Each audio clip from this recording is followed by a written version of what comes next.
15 जून साल 2020 जब पूर्वी लद्दाख की गलवान घाटी में चीनी सैनिकों के साथ भारतीय जवानों की हिंसक झड़प हुई थी, जिसमें बिहार से ताल्लुक रखने वाले कर्नल संतोष बाबू शहीद हो गए थे। अब खबर आई है कि बिहार रेजिमेंट को लीड करने वाले संतोष बाबू को उनके वीरता के लिए महावीर चक्र से नवाजा जाएगा। हेलो फ्रेंड्स, मैं हूं अनुश्री और आप देख रहे हैं न्यूज़ 24 का यूट्यूब चैनल और फेसबुक पेज।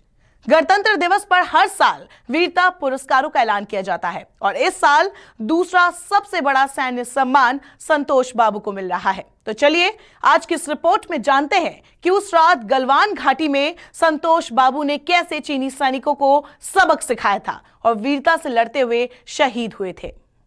भारत और चीन के बीच सीमा विवाद को लेकर दोनों देशों के बीच हिंसक संघर्ष में भारतीय सैनिकों का नेतृत्व करते कर्नल संतोष बाबू शहीद हो गए थे। सेना में उन्हें एक विनम्र लेकिन मजबूत अधिकारी के रूप में जाना जाता था।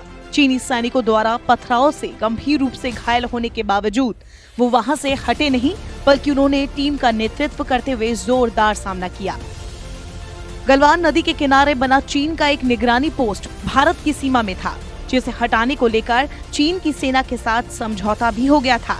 बातचीत के कुछ दिन बाद चीन ने इस पोस्ट को हटा लिया था। उसी दिन बिहार बटालियन के कमांडिंग ऑफिसर कर्नल बी संतोष बाबू ने अपने समकक्ष चीनी अधिकारी से इस बारे में बात भी की थी। 14 जून की आधी रात को चीन ने फिर उसी जगह अपना पोस्ट खड़ा कर दिया। 15 जून को शाम संतोष बाबू खुद वहां तक जाकर सैनिकों से बात करने के बारे में सोचने लगे।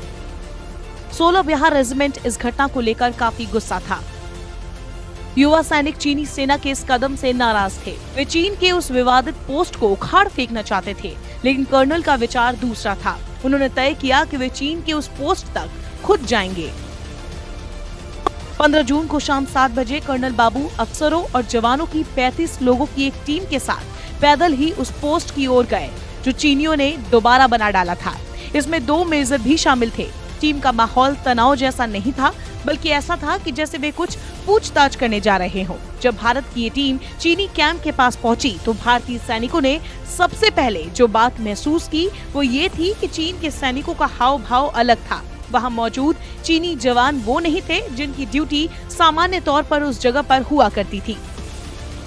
अभी बात शुरू ही हुई थी कि चीनी सैनिक ने संतोष बाबू को धक्का दे दिया। उसने अपनी भाषा में अपमानजनक शब्दों का इस्तेमाल भी किया। इसके बाद भारतीय टीम चीनियों पर टूट पड़ी। ये लड़ाई मुक्के और घूंसों की थी। इस दौरान किसी किस्म के हथियार का इस्तेमाल नहीं हुआ। 30 मिनट तक चली इस लड़ाई में दोनों ओर से लोग चोटिल हुए, लेकिन भारतीय टीम इस दौरान 20 साबित हुई। 16 बिहार रेजिमेंट के शूरवीर जवानों ने उस पोस्ट को तोड़ दिया और वहां से हर चीनी प्रतीक मिटा दिया। इन सब के बावजूद कर्नल को इस बात का अंदेशा हो गया कि चीनी सेना का मिजाज बदला हुआ है। चीन के नए सैनिकों की मौजूदगी और एक शख्स की ओर से की गई गुस्ताखी से वे समझ गए कि कुछ बड़ा होने वाला है। उन्होंने भारत के जख्मी सिपाहियों को वापस पोस्ट पर भेज दिया और उन्हें कहा कि पोस्ट से और ज्यादा जवान भेजे जाएं। एक आर्मी ऑफिसर के मुताबिक हमारे जवान गुस्से में थे और आक्रामक भी।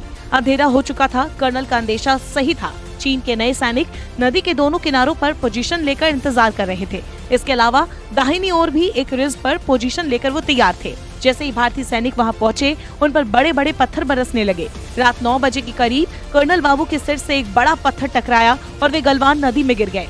रात के अंधेरे में हुए इसी भयानक युद्ध के दौरान कई जवान वीरगति को प्राप्त हुए। ये लड़ाई कई ग्रुप में हो रही थी, जिसमें करीब 300 लोग एक दूसरे से लड़ रहे थे। रात 11 बजे तक चीजें शांत ही रही। इस दौरान दोनों देश की सेनाओं ने नदी में गिरे अपने घायल जवानों को उठाया और उन्हें इलाज के लिए भेज दिया। चीन और भारतीय सैनिकों के बीच 11 बजे के बाद भी हल्के टकराव होते रहे। ये लड़ाई पूरी तरह से चीनी सीमा में लड़ी गई। भारतीय सैनिक चीनियों पर टूट पड़ रहे थे, लेकिन घाटी सकरी और चढ़ाई खड़ी होने की वजह से कई सैनिक नदी में गिर गए। घायल हुए सैनिकों को अंधेरे में ही अपने कैंप में लाया गया और इस तरह भारत के शांति वाला स्वभाव के अनुरूप कर्नल संतोष बाबू ने भी सीमा पर शांति का ही परिचय दिया, लेकिन वो पीछे नहीं हटे। वो डटे रहे, लेकिन चीनी सैनिकों की कायरता ने भारत माँ के एक और वीर सपूत को हमसे छीन लिया।